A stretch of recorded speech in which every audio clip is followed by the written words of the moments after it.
Hello my friends, welcome in our online session. मैं आपका host advocate CP Sharma. आज हम डिस्कस करेंगे सीआरपीसी का चैप्टर नंबर 15 और इस चैप्टर में प्रोविज़न दिया गया है कंप्लेन टू मजिस्ट्रेट का। कंप्लेन क्या होती है? कंप्लेन को हम पढ़ते हैं सीआरपीसी के सेक्शन नंबर 2 के सब सेक्शन डी में, और इसमें कंप्लेन को एक प्रकार का एलिगेशन बताया गया है कि कंप्लेन एक एलिगेशन होती है जो नॉर्मली एग्रीव्ड पर्सन कोर्ट में मजिस्ट्रेट के सामने जाके करता है। और कंप्लेन हमेशा एक्शन कराने के लिए होती है। कंप्लेन में कभी भी पुलिस रिपोर्ट नहीं होती, बल्कि कंप्लेन हमेशा कोर्ट में होती है। कंप्लेन कौन कौन करा सकता है? देखिए, कंप्लेन कराने वाला व्यक्ति आपका नोन भी हो सकता है, अननोन भी हो सकता है, आपका कोई पड़ोसी भी हो सकता है। अगर उसे लगता है कि कोई ऑफेंस हुआ है तो उस ऑफेंस में कोई भी फास्ट एक्शन लेने के लिए आपका कोई भी व्यक्ति कंप्लेन करा सकता है। कंप्लेन रिटन भी हो सकती है और कंप्लेन ओरल भी हो सकती है। कंप्लेन में इम्पॉर्टेंट बात क्या है कि कंप्लेन में कभी भी पुलिस रिपोर्ट नहीं होती है, और इसे हम लोग समझते हैं सीआरपीसी के सेक्शन नंबर 173 के सब सेक्शन 2 में हम पढ़ते हैं। लेकिन अगर नॉन कॉग्निजेबल ऑफेंस हुआ है तो उस कंडीशन में जो पुलिस रिपोर्ट है, उस पुलिस रिपोर्ट को तो हम कहेंगे कंप्लेन। और ऐसा कोई भी ऑफिसर जिसके पास में पुलिस रिपोर्ट की गई है, तो ऐसा कोई भी ऑफिसर जो है वो क्या कहलाएगा? उसे हम कहेंगे कंप्लेनेंट कहेंगे। वो व्यक्ति क्या होगा? कंप्लेनेंट होगा। अब यहाँ पर क्या होता है कि कंप्लेन तो हो गई, तो कंप्लेन होने के बाद में मजिस्ट्रेट क्या करेगा? मजिस्ट्रेट देखेगा कि क्या उस ऑफेंस में पुलिस इन्वेस्टिगेशन हुई है। अगर पुलिस इन्वेस्टिगेशन हुई है तो उस आधार पर मजिस्ट्रेट कंप्लेनेंट का और उसके विटनेसेस को कोर्ट में बुलाएगा और उनका एग्जामिनेशन करेगा। अब ऐसे कौन कौन से प्रोविज़न हैं जब मजिस्ट्रेट एग्जामिनेशन नहीं कर सकता? देखिए, अगर मान लीजिए कि कंप्लेन किसी भी पब्लिक ऑफिसर के द्वारा या पब्लिक सर्वेंट के द्वारा, अब इसे हम लोग पढ़ेंगे सेक्शन नंबर 195 में, और सेक्शन 195 ऑफ सीआरपीसी कहता है कि यदि कोई भी पब्लिक सर्वेंट है और पब्लिक सर्वेंट अपनी ड्यूटी को परफॉर्म करते हुए किसी भी ऑफेंस की कंप्लेन करता है, तो उस कंडीशन में कहीं पर भी विटनेस या उस कंप्लेनेंट की एग्जामिनेशन नहीं होगा। सेकेंड, हम बात करते हैं कि अगर मान लीजिए मेक ओवर का केस है, तो मेक ओवर के केस में यदि मान लीजिए एक मजिस्ट्रेट अपने किसी केस को किसी दूसरे मजिस्ट्रेट को हैंडओवर करता है जो कि उसके जुरिस्डिक्शन का नहीं होता, तो वो किसी दूसरे को हैंडओवर करता है, तो उस कंडीशन में जो प्रीवियस केस है उसके विटनेसेस का और जो कंप्लेनेंट होता है उनका भी एग्जामिनेशन जो है वो नहीं किया जाता। तो ये कुछ ग्राउंड है जहाँ पर कंप्लेन जो होती है उसमें विटनेस जो होता है या कंप्लेनेंट जो होगा उसका कभी भी जो है हम बात करेंगे, कभी भी उनका एग्जामिनेशन नहीं होगा। अब इसमें थोड़ा सा डिटेल में हम पढ़ते हैं कि आखिर एफआईआर और कंप्लेन में क्या डिफरेंस होता है। तो देखिए, एफआईआर को हम लोग पढ़ेंगे सीआरपीसी के सेक्शन नंबर 154 में। तो सीआरपीसी का सेक्शन नंबर 154 कहता है कि अगर कॉग्निजेबल ऑफेंस हुआ है तो उस कॉग्निजेबल ऑफेंस में जो पुलिस के पास में जो इन्फॉर्मेशन आएगी वो इन्फॉर्मेशन एफआईआर यानी कि फर्स्ट इन्फॉर्मेशन रिपोर्ट कहलाएगी, और पुलिस उस इन्फॉर्मेशन को रिकॉर्ड करेगा और रिकॉर्ड करने के बाद में अपनी इन्वेस्टिगेशन को स्टार्ट करेगा। लेकिन अगर मान लीजिए नॉन कॉग्निजेबल ऑफेंस है, तो नॉन कॉग्निजेबल ऑफेंस को हम पढ़ेंगे सीआरपीसी के सेक्शन नंबर 155 में, और उस सेक्शन में हम देखते हैं कि एनसीआर होती है। तो एनसीआर और एफआईआर में क्या डिफरेंस है? क्या एग्ज़ाम में पूछ सकते हैं? हाँ, बिल्कुल पूछा जा सकता है। एफआईआर और एनसीआर में डिफरेंस ये है कि एनसीआर का मतलब होता है non cognizable report. Non cognizable report जो है वो सेक्शन 155 में है, जबकि एफआईआर का प्रोविज़न सीआरपीसी के 154 में है। जबकि कंप्लेन जो है, कंप्लेन को हम पढ़ेंगे सीआरपीसी के सेक्शन नंबर 2 के सब सेक्शन डी में हम पढ़ते हैं। और कंप्लेन एक प्रकार का एलिगेशन होता है जो कि कोर्ट में होता है। याद करने का क्या क्या पॉइंट है कि कंप्लेन कभी भी पुलिस में नहीं होगा, कंप्लेन में पुलिस एफआईआर नहीं होती है, पुलिस एफआईआर नहीं होगी, कंप्लेन में मजिस्ट्रेट जो है कॉग्निजेंस लेगा, संज्ञान लेगा।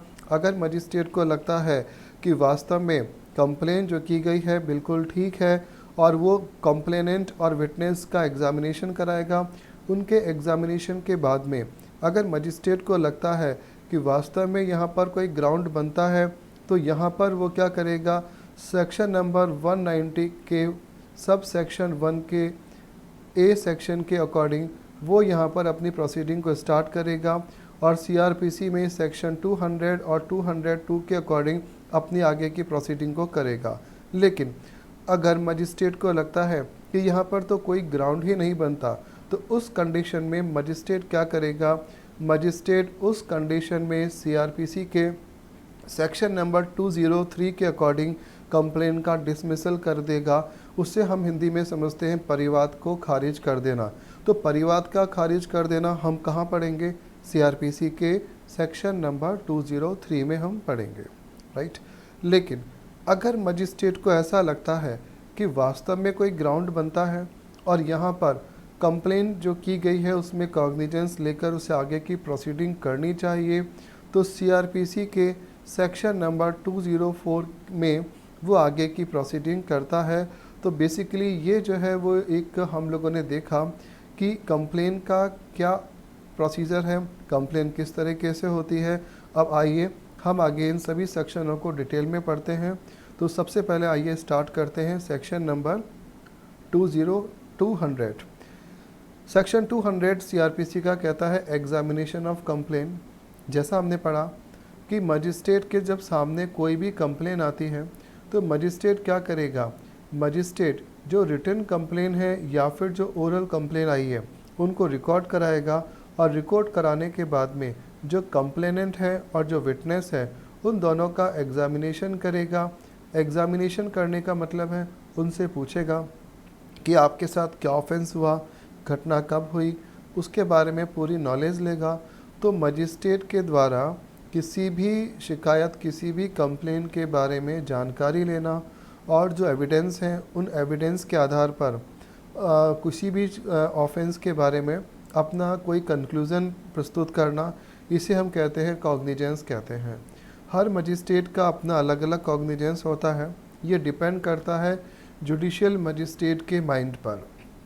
तो कॉग्निजेंस लेने के बाद में जब मजिस्ट्रेट को लगता है कि कंप्लेनेंट और विटनेस जो यहाँ पर प्रस्तुत हुए हैं अगर मान लीजिए प्रस्तुत नहीं होते हैं तो मजिस्ट्रेट किसी भी विटनेस को कोर्ट में प्रेजेंट होने के लिए सम्मन इशू कर सकता है।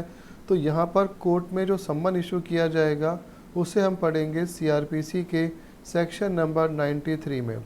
तो यहाँ पर सेक्शन नंबर 93 में हम पढ़ते हैं कि कोर्ट क्या कर सकता है, कोर्ट जो है सम्मन इशू करेगा, लेकिन अगर वो नहीं आता तो सेक्शन नंबर 93 में प्रोविज़न है वारंट का। तो सेक्शन 93 कहता है कि मजिस्ट्रेट क्या करेगा, वारंट इशू करेगा। अगर उसे किसी भी कंप्लेनेंट को, विटनेस को बुलाना है तो विटनेस को बुलाने के लिए वारंट इशू किया जाएगा और वारंट को हम पढ़ते हैं सेक्शन नंबर 93 में हम पढ़ेंगे वारंट के लिए, राइट। तो यहाँ पर अगर मान लीजिए पुलिस ने, अगर मजिस्ट्रेट को लगता है कि पुलिस इन्वेस्टिगेशन पूरी नहीं हुई है तो उस कंडीशन में मजिस्ट्रेट सीआरपीसी के सेक्शन नंबर 156 के सब सेक्शन 3 में पुलिस को ऑर्डर देगा कि वो जाए और अपनी इन्वेस्टिगेशन करे। तो यहाँ पर हम पढ़ सकते हैं कि पुलिस इन्वेस्टिगेशन के लिए सेक्शन नंबर 156 के सब सेक्शन 3 में एक प्रोविज़न दिया गया है कि मजिस्ट्रेट कॉग्निजेंस लेने के लिए पुलिस को ऑर्डर दे सकती है कि पुलिस जो है अपना इन्वेस्टिगेशन पूरा करे। और जब मजिस्ट्रेट को लगता है कि पुलिस ने अपना इन्वेस्टिगेशन पूरा कर दिया है तो यहाँ पर जो चार्ज शीट पुलिस ने प्रस्तुत की है उस चार्ज शीट के आधार पर मजिस्ट्रेट क्या करेगा, मजिस्ट्रेट कॉग्निजेंस लेगा। अब यहाँ पर हम थोड़ा सा और इसे समझेंगे तो क्या पुलिस मजिस्ट्रेट को ऑर्डर दे सकती है कि वो किसी भी ऑफेंस का या किसी भी कंप्लेन का कॉग्निजेंस ले या नहीं ले? नहीं, ऐसा नहीं है। सेक्शन 200 और सेक्शन 202 के अकॉर्डिंग कहीं पर भी ऐसा प्रोविज़न नहीं दिया हुआ है कि कोई भी पुलिस ऑफिसर या फिर कोई भी ऐसा ड्यूटी इंचार्ज जिसने किसी भी केस का, किसी भी कंप्लेन का इन्वेस्टिगेशन किया है और इन्वेस्टिगेशन के बाद में जो चार्जशीट पेश की है या फिर जो फाइनल रिपोर्ट भी आ गई, मान लीजिए पुलिस ने अपनी एफआईआर लगा दी और एफआईआर लगाने पर फाइनल, एफआईआर का मतलब होता है फाइनल रिपोर्ट। अब पुलिस ने जब फाइनल रिपोर्ट दे दी, लेकिन फाइनल रिपोर्ट देने पर पुलिस ने कहा कि एक्यूज्ड जो है उसको बरी कर दिया जाना चाहिए, लेकिन अगर मजिस्ट्रेट को लगता है कि नहीं एक्यूज्ड जो है उसके ऊपर कोई ग्राउंड बन सकता है, तो मजिस्ट्रेट यहाँ पर मजिस्ट्रेट जो है एग्जामिनेशन के लिए कंप्लेनेंट और विटनेस को कॉल कर सकती है।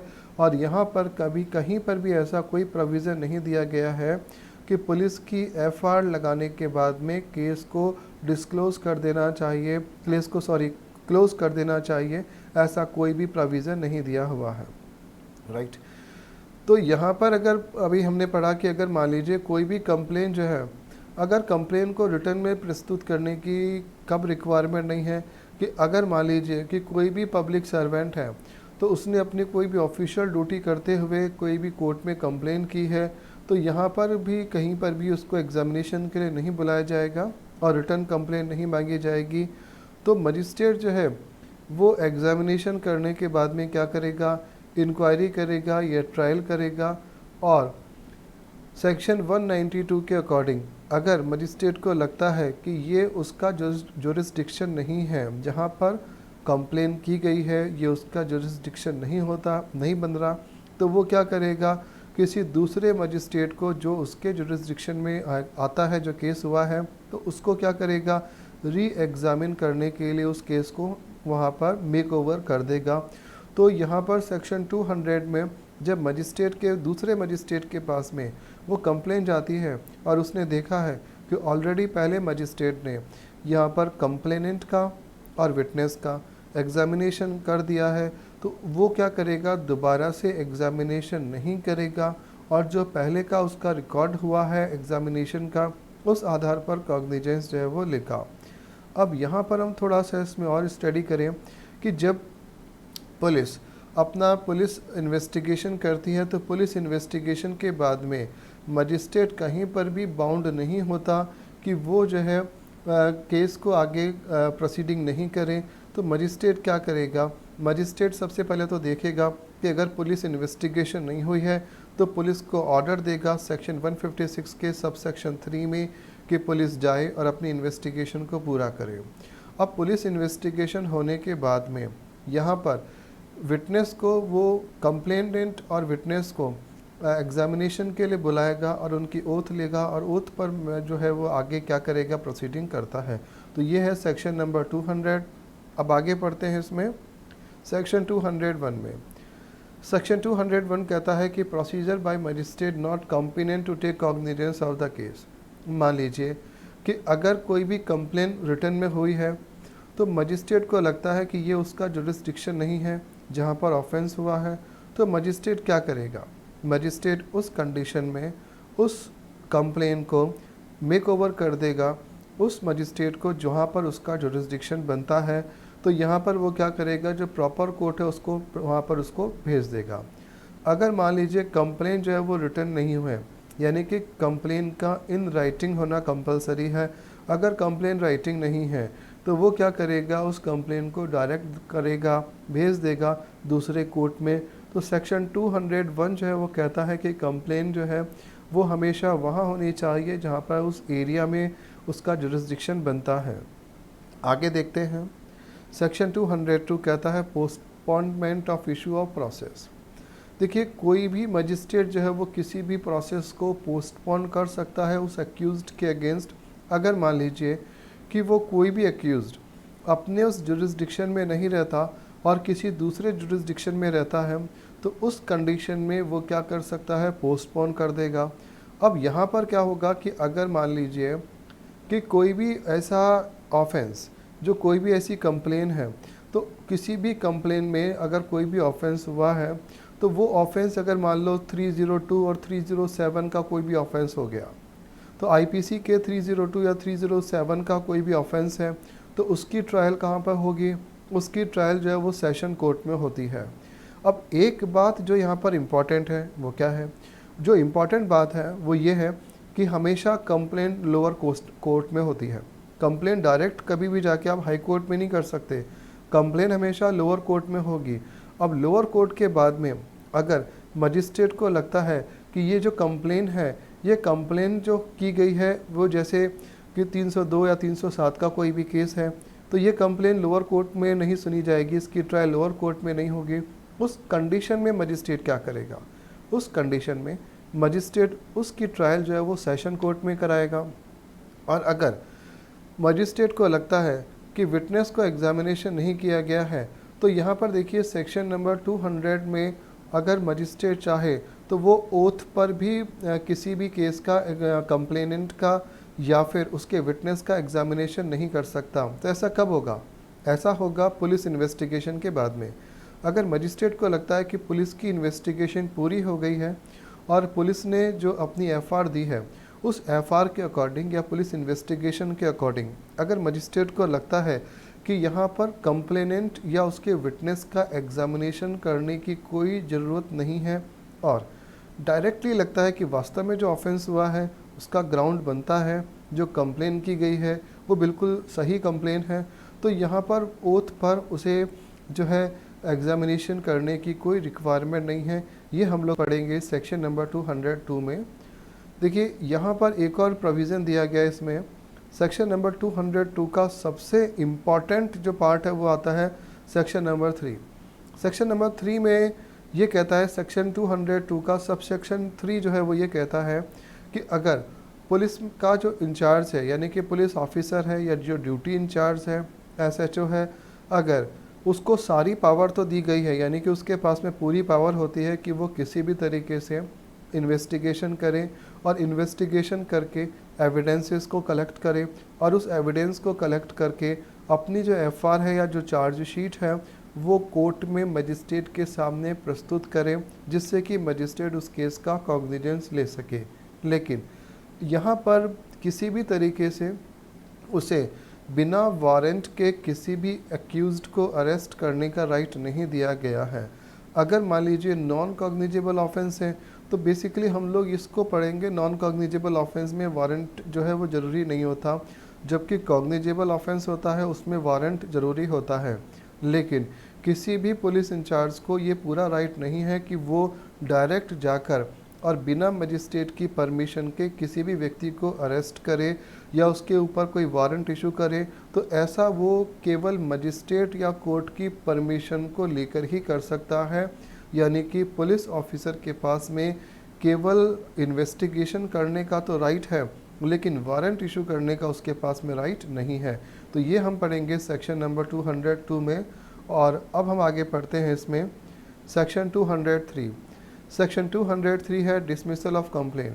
देखिए अगर मजिस्ट्रेट ने यहाँ पर क्या किया, मजिस्ट्रेट ने कंप्लेनेंट और विटनेस का एग्जामिनेशन करा लिया और मजिस्ट्रेट को लगता है कि यहाँ पर ऑफेंस या जो कंप्लेन हुई है उस कंप्लेन का कोई ग्राउंड ही नहीं बनता और ये बेबुनियाद है, यहाँ पर तो कोई इसका ग्राउंड नहीं बनता, या फिर ये एक नॉन कॉग्निजेबल ऑफेंस है या बहुत ही माइनर ऑफेंस हुआ है। उस कंडीशन में अगर मजिस्ट्रेट चाहे तो मजिस्ट्रेट उस कंप्लेन को डिसमिसल कर सकता है, जिसे हम पढ़ेंगे परिवाद का खारिज करना। तो ये सेक्शन नंबर 203 में मजिस्ट्रेट को पूरा अधिकार होगा कि मजिस्ट्रेट किसी भी कंप्लेन को खारिज कर सकता है। उस कंडीशन में एग्रीव्ड पर्सन क्या करेगा, एग्रीव्ड पर्सन चाहे तो अपर कोर्ट में जाके अपील कर सकता है और अगर एग्रीव्ड पर्सन सेटिस्फाइड है तो उस कंडीशन में उसके जो कोर्ट का डिसमिसल है वो उसको फाइनल मान लेगा। तो ये हम लोगों ने पढ़ा complain to magistrate. I hope बहुत ही इंटरेस्टिंग टॉपिक है एग्ज़ाम के पॉइंट ऑफ व्यू से। Thank you very much.